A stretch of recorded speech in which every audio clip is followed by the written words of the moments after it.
Le pervers narcissique va te faire travailler comme une esclave. Voici l'histoire de cette dame. Je suis Steph Baby, ta coach diamant. Donc, si tu as besoin d'aide et de conseils, prends une séance de coaching. Créatrice de la marque Minceur et Ventre Plat de chez Jungle Tea. Voici les tisanes miracles qui te feront perdre du poids et du ventre. En moins de 2 semaines, tu peux perdre 3 à 5 kilos par mois et le ventre très rapidement. Va choper sur le lien, il est en bio. Fondatrice de Beauty Booster Institut Produits Cheveux.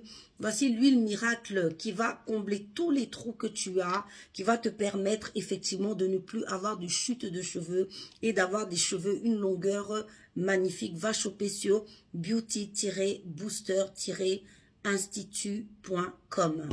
Les pervers narcissiques. Voilà l'histoire de cette dame qui va nous expliquer comment son salaud de pervers narcissique l'a fait travailler, voulait la faire travailler comme esclave pour lui. Donc, en fait, elle nous explique qu'elle avait 2 enfants et elle cherchait l'amour. Vous savez, on cherche toujours l'amour. Hein. Donc, sur les sites internet, sites de rencontres, c'est comme ça qu'elle a commencé à faire des recherches. Et voilà qu'elle tombe sur ce personnage qu'elle dit être très charismatique. Donc, tout de suite, le contact passe.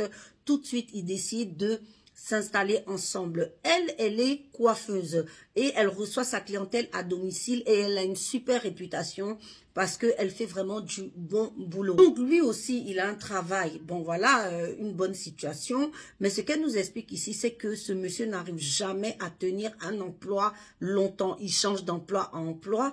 Et elle, en fait, comme elle avait de plus en plus de clientèle et il voyait ses potentialités. Je vous ai dit que les pervers narcissiques, ils sont forts pour détecter en fait la force, l'énergie qui est en toi et comment pouvoir puiser dans cette énergie pour vraiment être bien. C'est comme ça qu'il propose à la jeune dame de monter un institut, un salon de coiffure ensemble. Il lui dit, écoute, viens, on montre un institut de coiffure ensemble. Moi, j'apporte l'argent, toi, t'apportes la clientèle. Donc, c'est à peu près 50. Elle est ravie de l'idée parce que ça va lui permettre effectivement de rentrer en activité et de pouvoir gagner de l'argent tout simplement et rendre ses clients heureuse. Donc, c'est comme ça qu'elle a monté cet institut. Elle a dit que au niveau des documents, au niveau des papiers, elle s'est occupée de rien. Et ça, c'est une chose, mesdames. Faites très attention avec le pervers narcissique. Quand vous avez des histoires de papier, lisez bien tout ce qui est inscrit à l'intérieur. L'erreur qu'elle a faite, elle n'a pas lu effectivement le document. Le mec, il avait tout mis à son nom, à lui. Parce que moi aussi, mon pervers narcissique m'avait fait le coup pour la société. Heureusement que la société, bon, elle s'est éteinte d'elle-même, mais il avait mis tout à son nom. Enfin bon, bref. C'est pour vous dire à quel point ce sont des voleurs. Vous vous êtes associés, vous vous êtes dit que non. Mais en fait, chacun apporte 50-50. À quelle heure tu mets la société juste à toi, ton nom, la banque et tout? Tout était à son nom. Elle n'avait même pas procuration sur le compte. Mais vous savez, les aides de lumière, les aides généreux, les aides qui sont gentils, naïfs même, parce que c'est de la naïveté. Elle se disait, bon, c'est mon homme, il n'y a pas de souci. Il fait tout ce qu'il y a. Moi, je n'ai qu'à m'occuper de salon de coiffure. Ben, tu parles. C'est ça que adviennent les séances de torture psychologique, torture physique, parce que monsieur s'amusait à violenter son fils à elle. Donc, à chaque fois qu'elle lui disait, écoute, c'est fou, c'est la dernière fois, la prochaine fois que tu agresses mon fils, je te quitte et tout. Et lui, de commencer à pleurer, non, excuse-moi, j'ai eu une enfance difficile. Vous savez, le Calimero, comme ils savent bien le faire.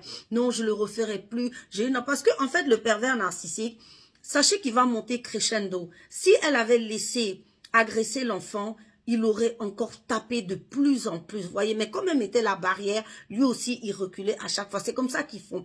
Ils testent. Quand ils voient que ça passe, ils continuent et ils montent. Mais quand vous les bloquez, ils freinent. Vous voyez un peu. C'est comme ça que, en fait, dans ces activités d'institut et tout, il y avait des séances de violence psychologique, violence physique avec son fils. Et en fait, elle commençait à voir que c'était un personnage un peu étrange. C'est comme ça qu'un jour, elle décide d'aller à la banque pour voir un peu ce qui se passe. Elle va à la banque et la banquière lui dit, mais attendez, vous n'avez pas procuration sur le compte professionnel, vous ne pouvez rien faire. En fait, dès que l'institut a été monté, monsieur s'est mis au chômage et il jouait à la PlayStation toute la journée. C'est-à-dire c'était elle l'esclave. Elle disait qu'elle pouvait commencer le travail 2 heures plus tôt que l'équipe, c'est-à-dire vers 6 heures. et finir à minuit. Pendant que monsieur était couché à la maison, bon, à mon avis, il faisait pas que jouer à la PlayStation, si vous voyez ce que je veux dire, voilà. Et elle trimait, elle bossait, c'est-à-dire, elle s'en donnait et en plus, elle se prenait des injures, des claques. Donc, elle commençait à penser à partir. Donc, voilà qu'elle allait à la banque et la banque lui a dit non. Vous n'avez droit à rien sur le compte parce qu'elle recevait un salaire. Lui payait un salaire. Vous savez qu'on peut faire ça. Tu peux avoir ta propre société et te verser un salaire. Donc, il lui versait un salaire et voilà, le reste, monsieur gérait tout. Donc, c'est comme ça que quand elle s'est rendue compte, en fait, qu'il l'avait entubé à la banque, elle lui demande, elle lui parle pour lui dire, mais attends, les documents de la banque, comment ça se fait que c'est que à ton nom, à toi? Il a commencé à lui dire, je jure que j'ai pas su, je jure que j'ai pas fait exprès, je savais pas, ouais, mon œil, ouais. Donc, c'est comme ça qu'elle a dit, ah bon, tu savais pas, bon, de toute façon, je te quitte, c'est bon, c'est terminé, je m'en vais. Et donc, quand elle a dit qu'elle s'en va, il a commencé à l'insulter, l'injurer. Elle est obligée d'aller avec les gendarmes récupérer ses affaires afin qu'il la laisse partir.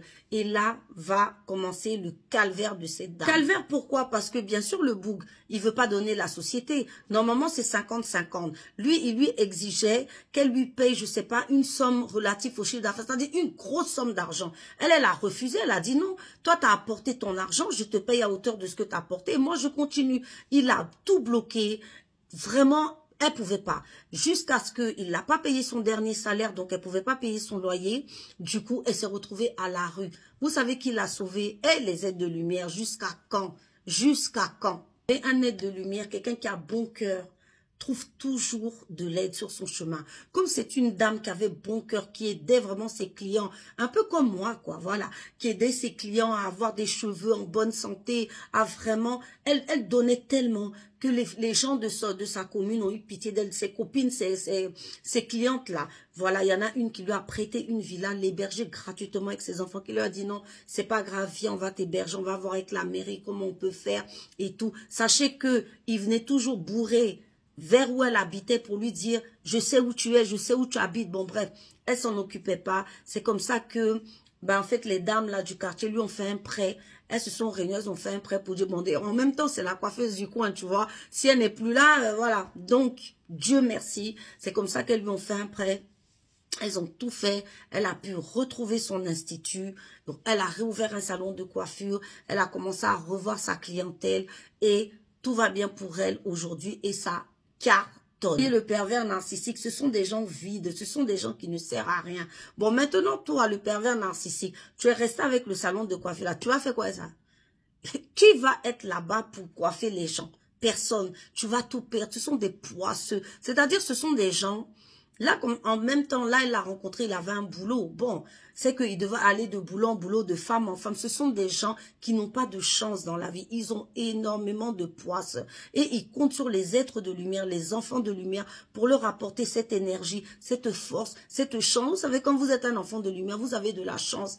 Pourquoi? Parce que l'univers avec vous, l'univers concourt pour votre réussite. Et eux, c'est des démons qui n'ont pas de chance et qui ont beaucoup de karma parce qu'ils ont fait souffrir beaucoup de gens, ils ont maltraité beaucoup de gens. Donc, en fait, le karma, souvent, leur revient comme un boomerang. Donc, c'est comme ça qu'ils s'accrochent à vous. Vous, les êtres de lumière, plein de chance, plein d'énergie. Lui, en fait, c'est tout son truc, c'était que... Et il lui a dit, hein, le truc, c'était que, bah voilà, c'est toi qui travailles et moi, je suis là, voilà, tu payes tout. Professionnel, personnel... Et il y a tout qui va, sans même se poser des questions. Lui, dans sa tête, c'est ça qui était normal, mais un vrai malade. Et donc, c'est pour vous dire que, voilà le pervers narcissique. Quand il est avec vous, il essaye de trouver vos compétences et de tout mettre à son nom pour que le jour où vous voulez partir, en fait, vous ne puissiez pas. Ce qu'il a voulu faire à la dame, si elle n'était pas courageuse, elle sera encore avec ce minable. Et regardez, la méchanceté jusqu'au bout. Quand elle a voulu partir, elle lui a dit, bah écoute, je te donne rien. Elle est restée comme ça, sans rien, et elle a survécu grâce en fait à sa gentillesse, à ses compétences aussi, bien évidemment. Ceci pour vous dire que le pervers narcissique n'hésitera pas à vous ruiner.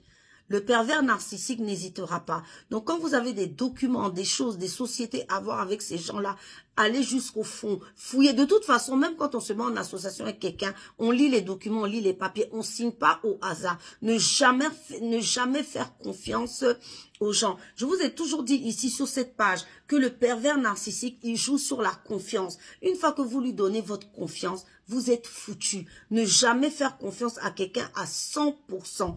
Vérifiez toujours les documents. Regardez toujours ce qu'il y a à l'intérieur pour éviter de vivre ça. Donc voilà comment le pervers narcissique, vraiment c'est un vénal, c'est quelqu'un de vénal et paresseux. Voilà comment il peut vous traiter, que vous réduire à l'esclavage pendant que lui il est couché à jouer à la PlayStation et c'est vous qui vous tapez tout le boulot sans vergogne, parce que c'est des gens qui n'ont pas de vergogne.